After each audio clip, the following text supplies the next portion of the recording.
Good morning বন্ধুরা, আশা করি তোমরা সবাই ভালো আছো। আমিও ভালো আছি। যে যেখান থেকে আমার এই ভিডিও দেখছো তাদেরকে অনেক অনেক ভালোবাসা আর অসংখ্য ধন্যবাদ। সকাল সকাল পুজো করে নিচ্ছি, এরপর তুলসী গাছে জল দিয়ে দিলাম। পুজো করা হয়ে গেছে, এবার চলে যাব আমি রান্নাঘরে। সকালে জলখাবারের জন্য কিছু ফল কেটে নিয়েছি, সেগুলো টেবিলের উপর রাখা আছে। আর এইদিকে কি রান্না হবে জানি না, আলু আর পেঁয়াজ আমি ছুলে বাটিতে রেখে দিয়েছি।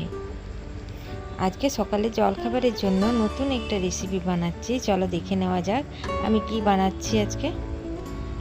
দেখো, ছাঁকনিতে আমি ডালিয়া দিয়ে দিয়েছি। তো ডালিয়াটা আমি কি বানাবো ভাবছি, ডালিয়াটার কি করব। ডালিয়াটা ধুয়ে নিচ্ছি, ভালো করে 2-3 বার করে ধুয়ে আমি জলটা ঝরতে দিয়ে দেব।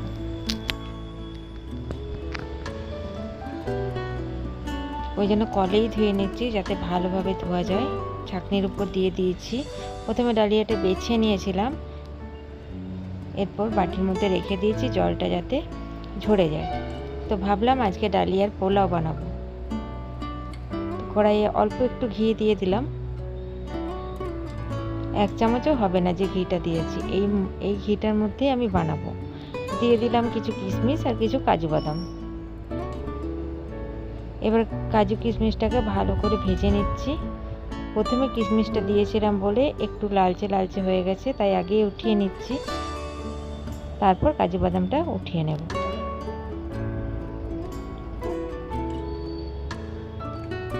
এবার কড়াইয়ের মধ্যে যে ঘিটা রয়েছে ওর মধ্যে একটা এলাচ, এক টুকরো দারচিনি আর একটা লবঙ্গ দিয়ে দিলাম। ভালোভাবে গরম হয়ে গেছে, এরপর আমি ডালিয়াগুলো এর মধ্যে দিয়ে দেব।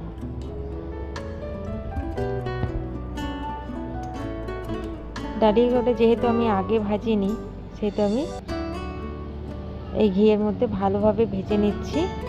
ঘিটা যেহেতু কম, সেহেতু ডালিয়াটা একটু চিটে চিটে যাচ্ছে, তো কম আঁচ করে বেশ ভালোভাবে অনেকক্ষণ ধরে ভেজে নিচ্ছি।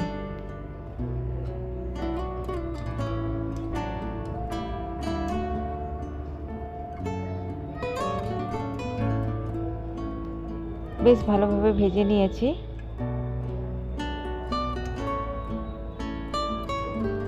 এরপর দিয়ে দেবো এর মধ্যে জল। ডালিয়াটা যতটা সেই পরিমাণ মতো আমি জল দিয়ে দেব।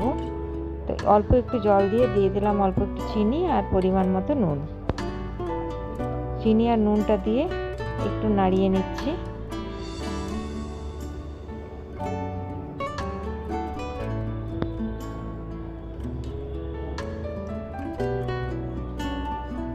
দিয়ে আমি আর একটু জল দিয়ে দিলাম, যতটা ডালিয়া ততটাই জল দিয়ে দিলাম।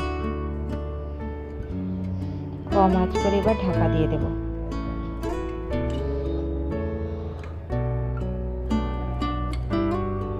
কম আঁচে আমি 2 মিনিট রেখে দিয়েছিলাম। এরপর খুলে আমি জলটাকে শুকনো করে নিচ্ছি, কারণ ডালিয়াটা অনেকক্ষণ ভিজেতে হলে ডালিয়াটা নরমই ছিল। চারিদিকে মেলে দিচ্ছি, বেশ ভালোভাবে নাড়াচাড়া করে জলটাকে শুকনো করে নেব। দিয়ে দিলাম ভাজা কাজু কিশমিশ। কাজু কিশমিশটা দিয়ে আর একটু ভালো করে নাড়াচাড়া করে নেব।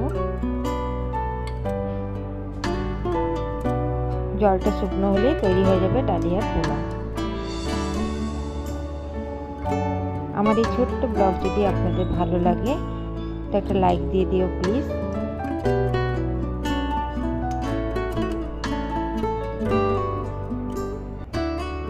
কমেন্ট করতে ভুলো না। আজ তাহলে এখানেই রাখি বন্ধুরা।